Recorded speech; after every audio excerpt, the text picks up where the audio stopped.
Барлықтарыңызға сәлем достар. Бүгін сіздерге лағманның қамырын дайындаудың рецептісін ұсынатын боламын. Жақында ғана осы рецептпен дайындап көрдім. Өте керемет болып шықты.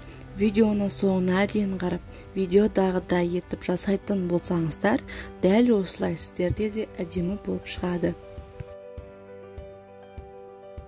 Ең алдымен салқын суға тұзымызды саламыз. Ұнымызға аз-аздан су құйып қамыр егеміз. Су салқын болу керек, жылы емес, салқын су болу керек.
Тура осылай видеодағыдай жасаңыздар.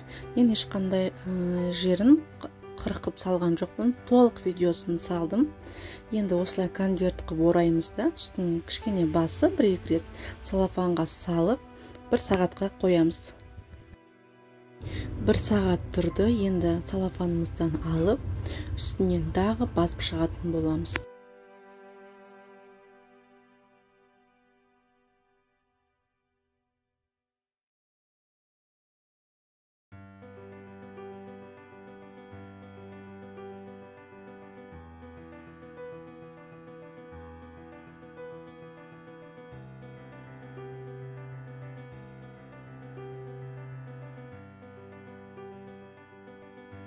Жақсылап басып болдық. Енді тағы да осылай конверт жасаймыз да, целлофанға салып 40 минутқа қалдырамыз.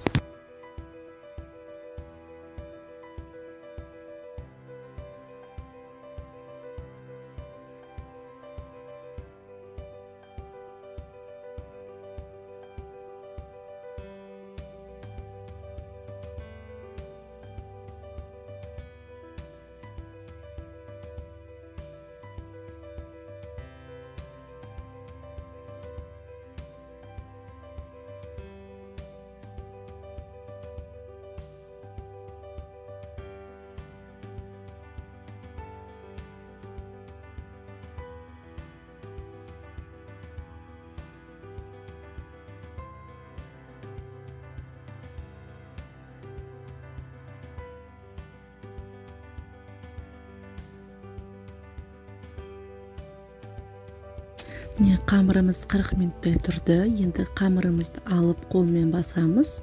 Одан кейін 3-4 сантиметрдей етіп оқтаумен жайып шығамыз. Міне қамырымызды жайып болдық. Енді астыңғы бөлігіне майымызды жағып, 2 бүктеп кесетін боламыз.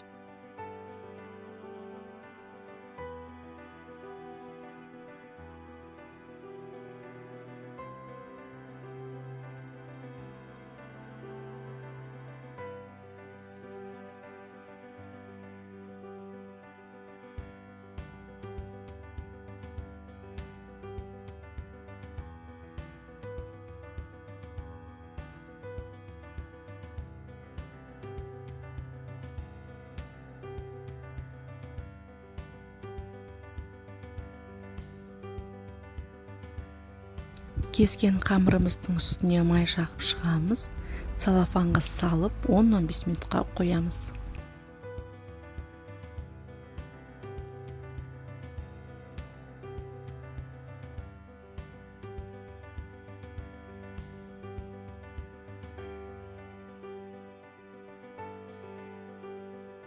Міне қамырымыз 10-15 минутта тұрды. Енді ыдысымызға майымызды жағып, қамырымызды жайып бастаймыз.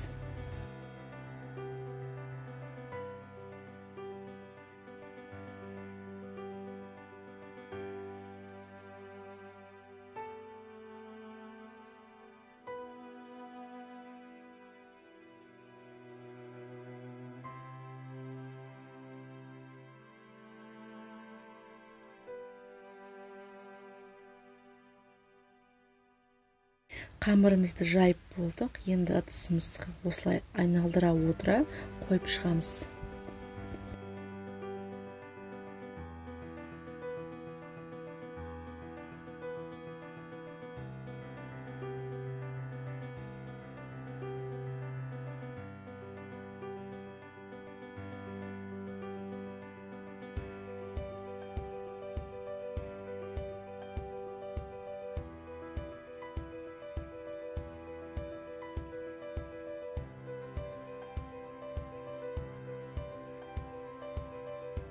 Бәрін осылай жайып шығамыз. Осылай орналастырғаннан кейін әр қойған қамырға үстіне май жағып шығуды ұмытпаңыздар. Сосын үстін жабуды ұмытпаңыздар.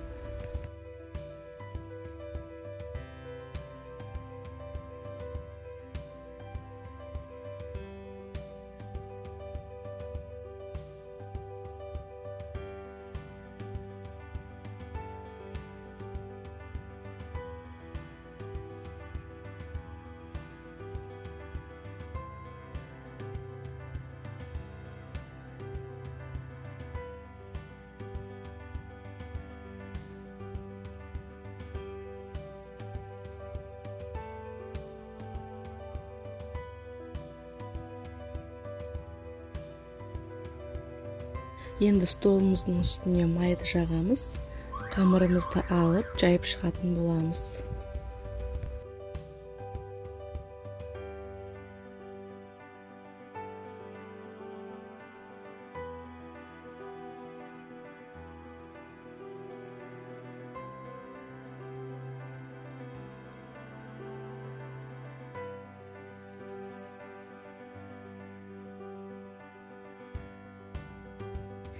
Осылай қалың болып көрініп тұрған жерін қолмен осылай жайып жібереміз.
Осылай үзіліп қалған жерлері болса, қолмен осылай жабыстырып жібереміз.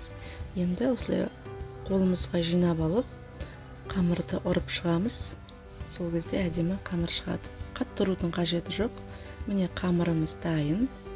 Енді қамырымызды қайнап тұрған тұзды суға пісіріп аламыз. Менің суым ағарып тұрған себебі, соңғы 2-3 қамыр қалған, сол қамырларды пісіріп жатырмын. Қамырды салғаннан кейін қолымызды ұстап тұрып осылай шайқайтын болсақ, қамырларымыз суға салған кезде ажырап, жақсы осы қалпында әдемі болып пісетін болады. Одан кейін қамырлары ашылғаннан кейін осылай вилкамен де тағы салып, толықтай қамырды салып, вилкамен осылай арасын ажыратымыз да 2-3 минутқа қақпағын жауып қалдырып пісіретін боламыз.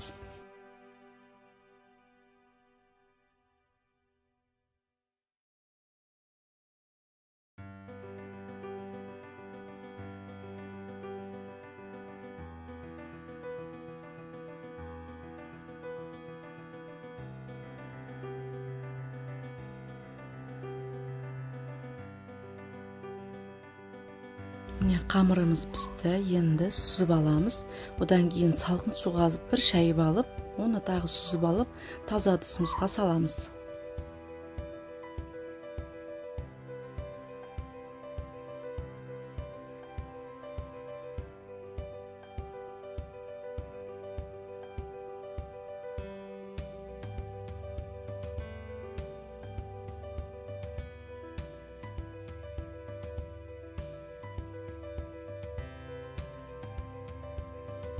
Міне әдемі осындай жіп-жіңішке әдемі қамыр шықты. Енді салғаннан кейін осылай арасын, әр қайсын салғаннан кейін осылай ажыратып отыруды ұмытпаңыздар. Сіздерге тағы да біреуін көрсетейін, салып, міне саласыздар, тағы да осылай шайқайсыздар. Сол кезде арасы жақсы ашылып, суға салған кезде бір-біріне жабысып қалмайды. Сол кезде әдемі қамыр шығады. Қамырды осылай бір-бірден салған дұрыс, сол кезде әдемі қамыр шығады. Көп 2-3-еуден салатын болсаңыздар, қамырларыңыз дұрыс шықпайды.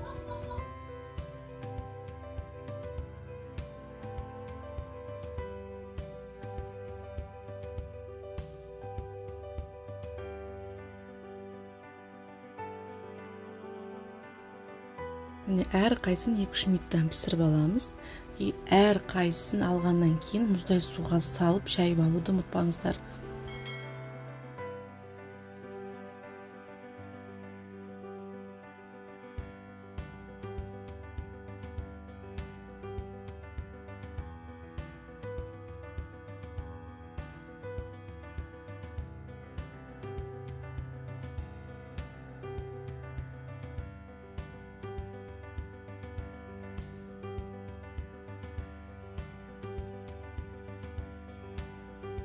Осылай әр қайсын мұздай судан алып шыққаннан кейін осылай арасын ашып отыруды ұмытпаңыздар.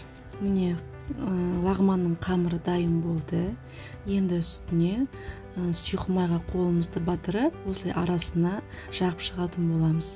Сол кезде қамырымыз бір-біріне жабыспай әдемі болып тұрады. Лағманның қамыры дайын болды.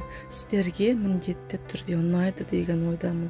Видеоны соңына дейін қараған болсаңыздар, лайк басып, комментарий жазып тіркелуді ұмытпаңыздар. Қазақша контенттің, қазақша футболдың дамуына өз үлестеріңізді қосып, мені қолдауды ұмытпаңыздар. Қош сау болыңыздар.